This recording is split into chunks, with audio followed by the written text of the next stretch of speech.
Sveiki. Šitą video nusprendžiau nufilmuoti tam, kad atsakyti į tokį klausimą.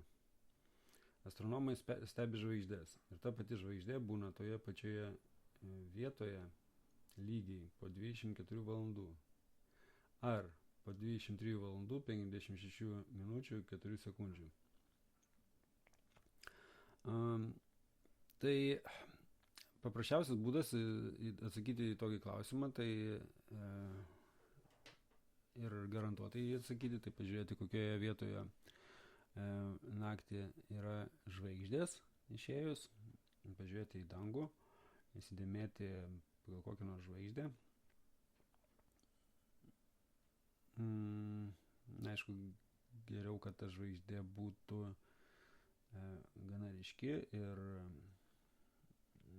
ne šiaurės žvaigždė, nes šiaurės žvaigždė daugmaž vienoje vietoje stovi. Tai realiai kažkaip kuo toliau nuo šiaurės žvaigždės, kažkur daugiau į pietus, įsidėmėti, kokioje vietoje yra ta žvaigždė ir pažiūrėti po to, po pusmečio, kurioje vietoje bus ta žvaigždė tokiu pačiu metu.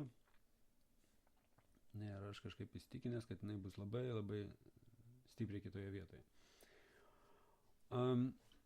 Šiaip, kad suplanuoti, kokioje vietoje bus žvaigždė, ar žvaigždynai, nebulos ir panašiai, astronomai mėgėjai naudoja tokią programą Stellarium.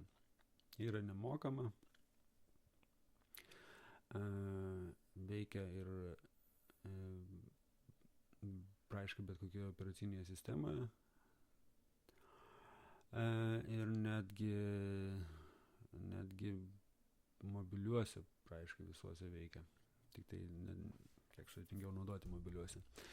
Tai štai, mes šitoje programoje galime,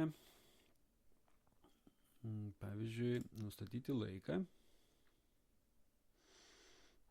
kad būtų pas mumis naktis, tarkim, 11 valandų vakaro. Čia gal parašysim, kad būtų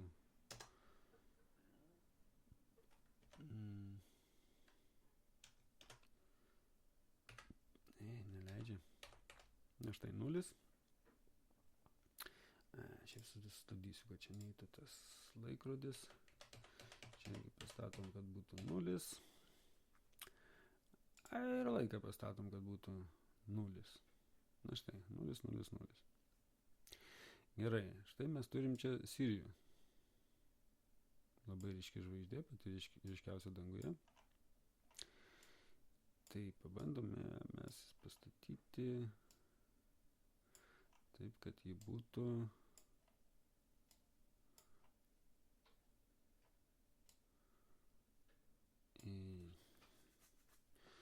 štai maždaug taip.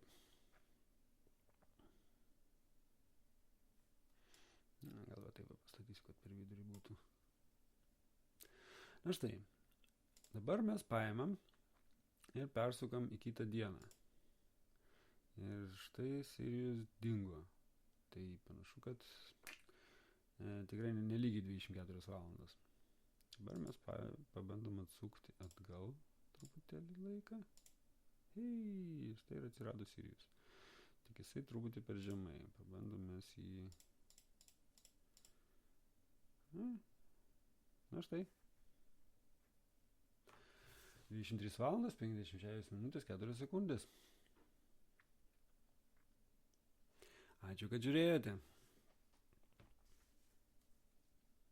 Viso gero.